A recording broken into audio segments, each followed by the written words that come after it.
Welcome to the Awakening to Abundance podcast. I'm your host, Athena.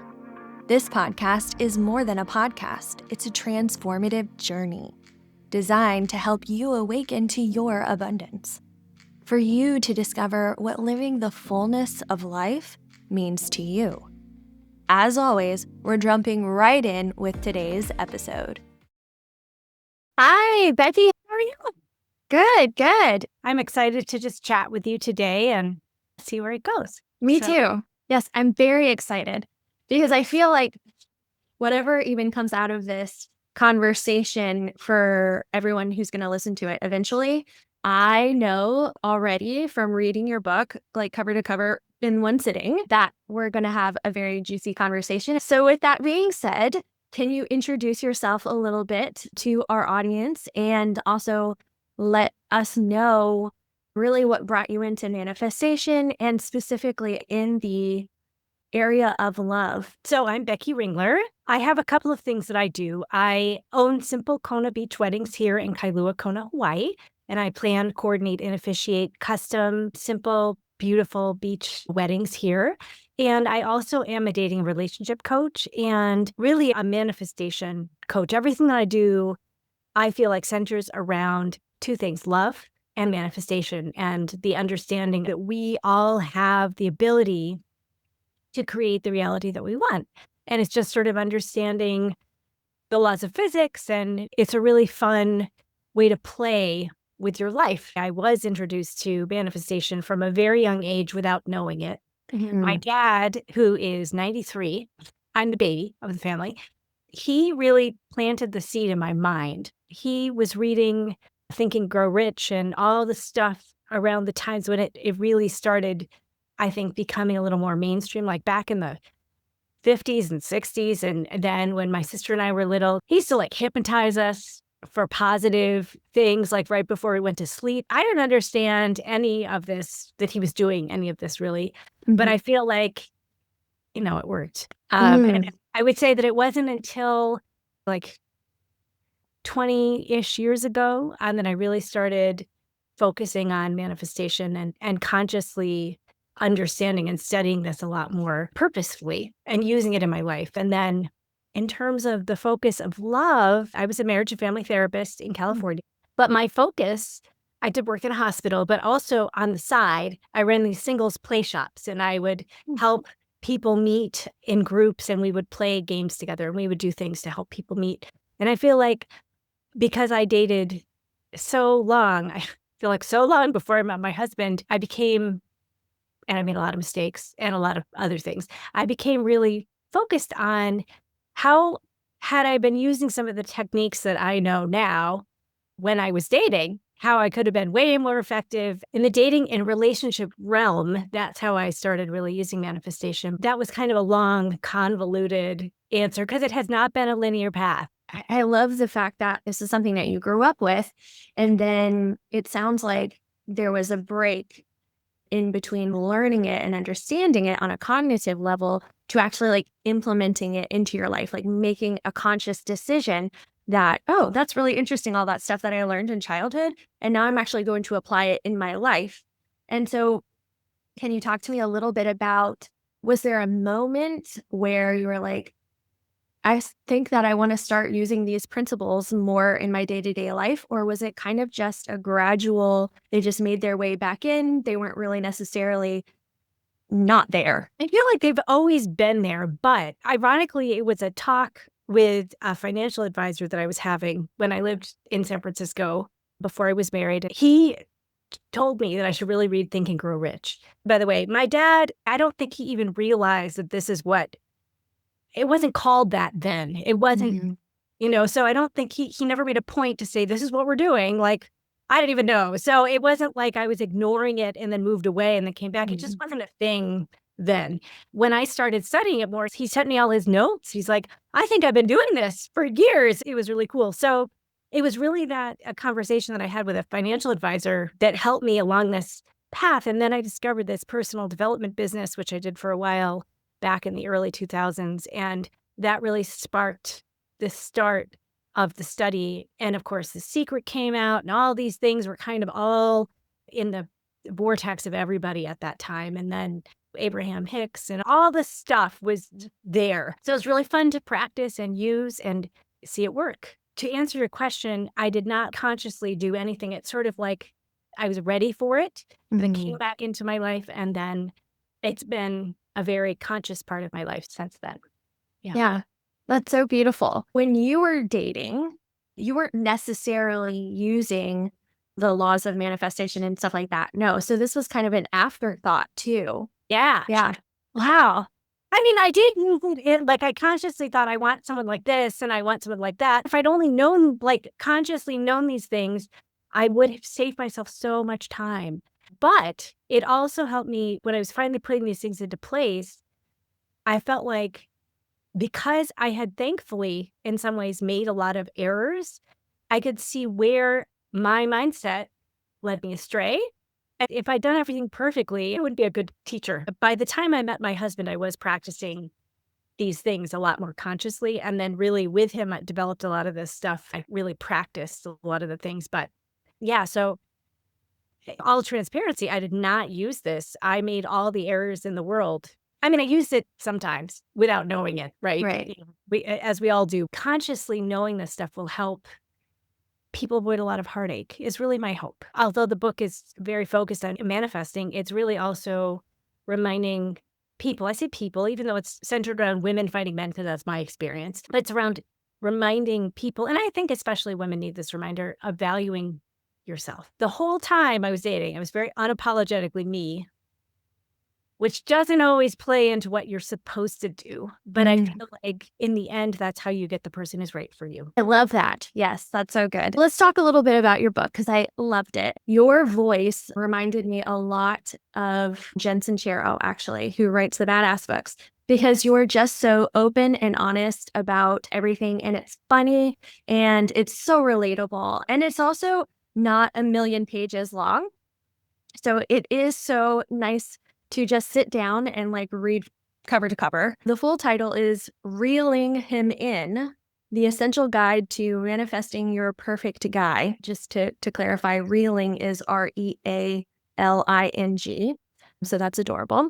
So my first question to you is, do you think that there is truly a perfect person when we are all a little imperfect?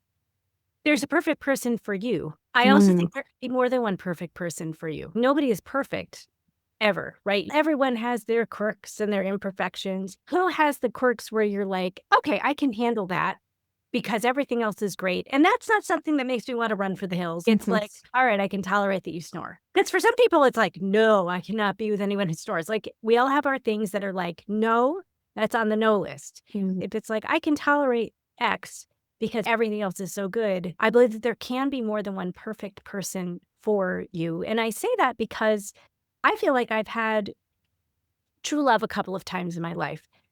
I feel, however, that my husband is my perfect person for marriage, my perfect person for my lifetime. But I also feel like the true loves that I had before that showed me that I could truly love somebody and that I could be truly loved by somebody. And the timing wasn't right, and it wasn't really the best long-term match, but I did feel totally and completely loved and adored. And obviously, it didn't work out, and that was fine. I was young, and it wasn't the right timing. I always say that to people because sometimes things happen, and you think you have the perfect person, and then for some reason it doesn't work out. And I don't think it's a tragedy when people think, I'll never find that perfect thing again. And I feel like you will. It'll be different. It'll be a different part of you. It'll be a different match for you. But I believe that there can be more than one perfect person for you. Yeah. It just depends on when you meet the person and that time in your life. And sometimes all you need is that one, right? That's all you need. But for those who may have lost, I always feel like there's hope because love is a very broad thing. Like we're all really capable of love. If you really love yourself, I feel like you can draw love in from others.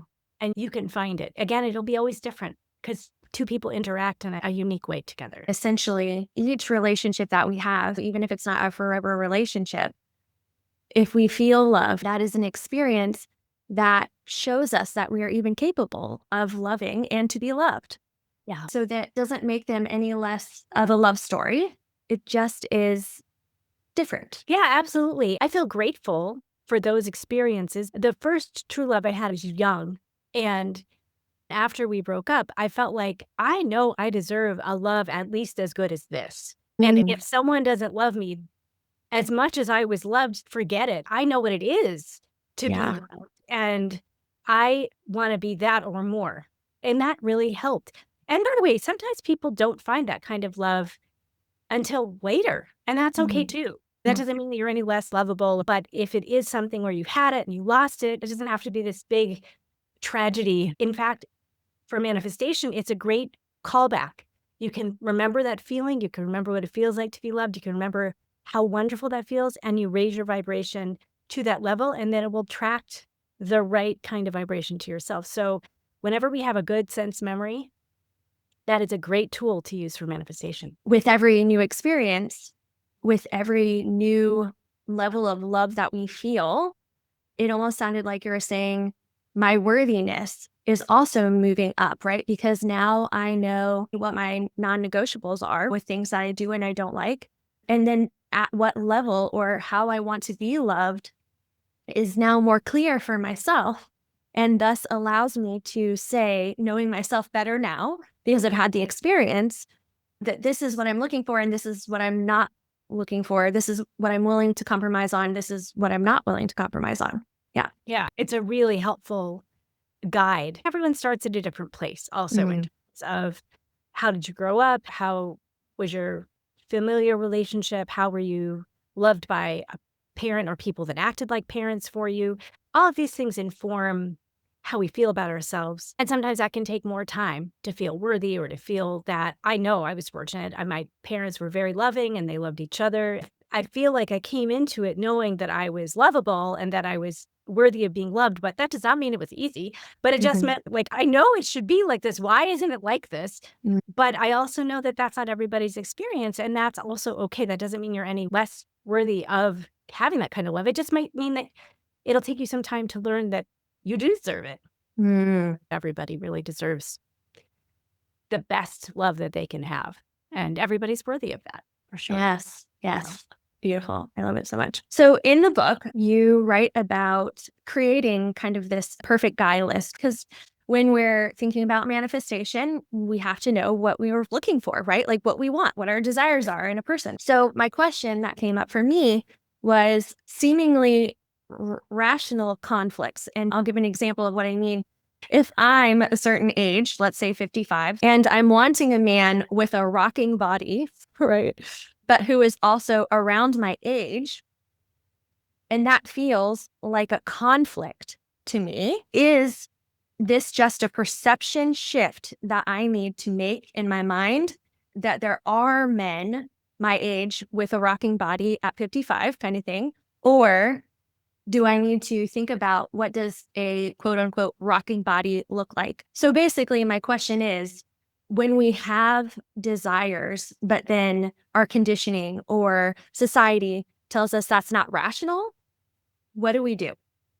I marry lots of people, right? And a lot of my couples are older, and I can tell you there's many 55, 65-year-olds, even 70-plus-year-olds that have rocking bodies.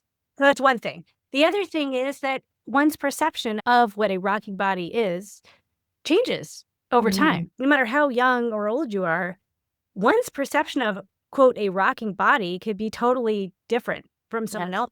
So it just depends on what you think a rocking body is, A, and B, I think as you age, your appreciation changes for what's important to you.